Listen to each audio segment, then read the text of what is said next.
Rabbi, Rashi comments on Daniel and he says he's commenting on the verses again and he says, anoint upon them the Holy of Holies, the ark, the altars, and the holy vessels, which they will bring to them through the king Mashiach, in Daniel 9:24. And his hand will be damnation and destruction, and for he will be innovate the power of his kingdom through the Messiah, Mashiach, in Daniel 9:26.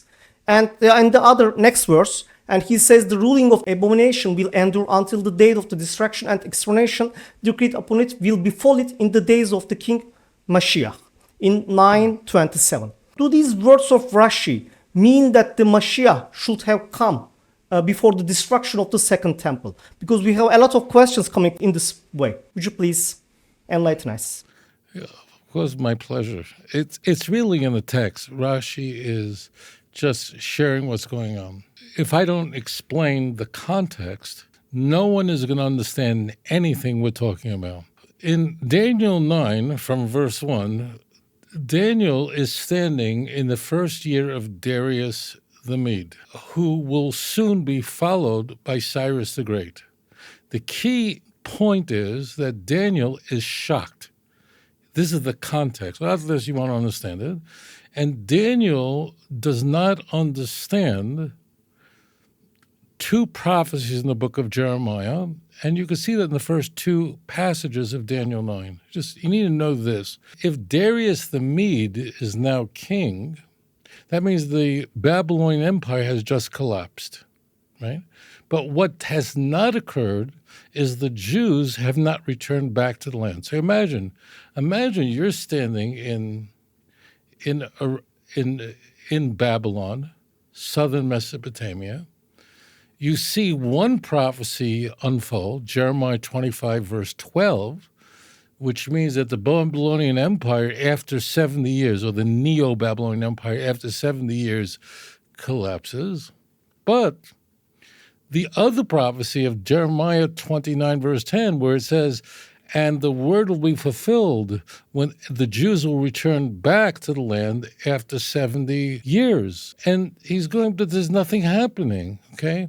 That's just the context. So an angel, it responds to an elaborate prayer of Daniel. So from verse 3 all the way through verse 21, Daniel is supplicating, pleading with God for an explanation, and he's very afraid of something. He's very frightened that the prophecy that the Jews would return after 70 years was not canceled but delayed because of a curse in Leviticus 26:18, where it says that if you continue to sin, I'll multiply your punishment 7 times. And Daniel is petrified of this, and he's terrified of this curse of the law. This is the chapter of the blessings and the curse. Everyone needs to know this The angel Gabriel is sent to Daniel, who's a holy man, and he's told that God loves you. You are beloved by the Almighty. Only person in Tanakh who's called that way. And Gabriel is speaking here. That's what you have to understand. The angel Gabriel is about to bring into view Jewish history, beginning with the destruction of the first temple. So the Babylonian exile was 70 years. The second temple stood for 420 years. So 420 plus 70 is 490 years. And also for the viewers to understand that in this context, a day is a year, and a week, therefore, is 7 years, and 70 weeks is therefore 490 years. Why does the angel use a day as a year? It's not germane to this, but this is something that's not controversial. She's talking about 490 years. And what will happen after the 490 years? So that's when the temple is destroyed, the service of the priesthood is cut off, is removed, and then the Mashiach can come. Remember, what the Messiah is supposed to do is rebuild the temple. That's one of the things that the Messiah will do. As an example, in Ezekiel 37, verse 24 and 25, That's the Messiah. He's called the Prince, David, right? And following that, 26, 27, 28, describes the temple. So one of the things the Messiah must do is rebuild the temple. Well, therefore, the Messiah can't come while the temple is standing. And I hope every Christian pays attention to that. The last 9 chapters of Ezekiel, from 40 through 48, are a description of the unused blueprints of the Messianic temple, the third temple, which is soon to be rebuilt. Please God. So the key is, what we are told here is that after these 70 weeks, this is what will be fulfilled. And I want to encourage the viewers to read verse 24. Just read it in context. 70 weeks are decreed for your people and for your holy city, and to do 6 things: to finish transgression. So when the Mashiach comes, sin, when I say sin, I mean rebellion. It doesn't mean unintentional sins. People will still make mistakes in the Messianic age, but rebellion will come to an end. What else will happen? There will be no more sin. All iniquities will be forgiven. There'll be everlasting righteousness, a seal for the vision and prophet. That means all the prophecies will be fulfilled, and to anoint the most holy, the Holy of Holies, okay?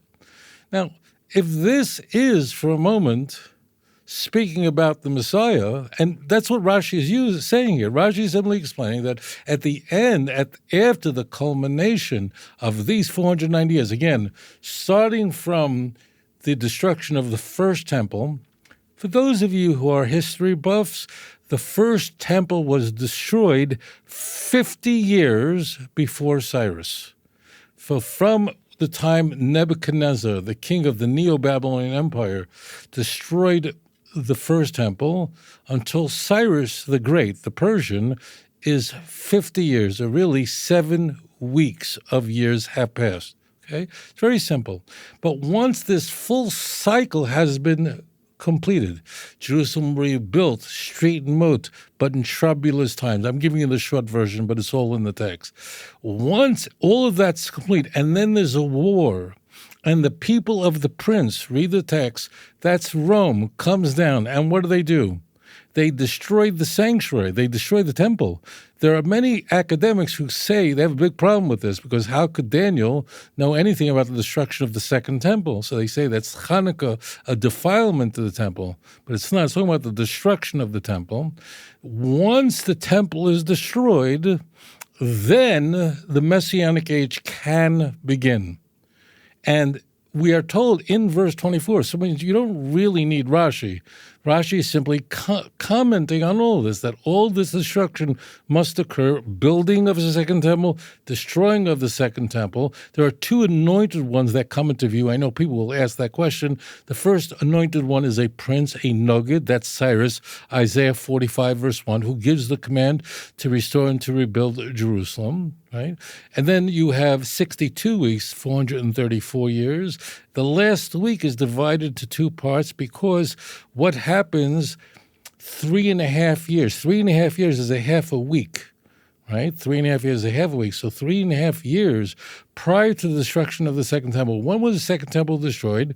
By Titus, in the year 70. When did the war with Rome begin? In the year 66. That's 3.5 years. So what happens is the priesthood comes to an end. Now, when it says the priest or the anointed, or it's really an anointed cut off, it means the priesthood is cut off. So people are going to ask this, and it's very important that I mention this. I'm a priest, which means my great-great-grandfather was Aharon, the brother of Moses of blessed memory. Okay?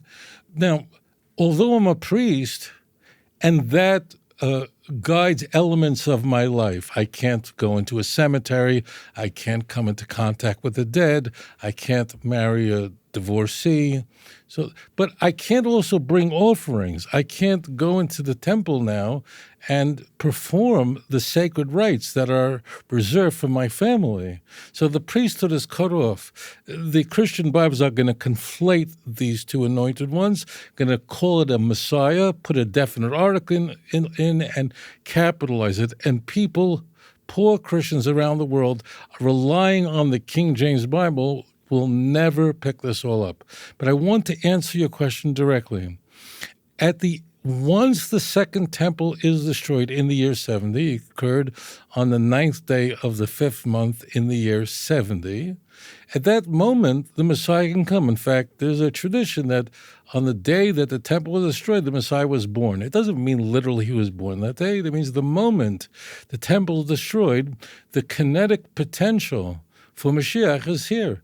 What are these signs of the Messiah? It's really outlined in verse 24.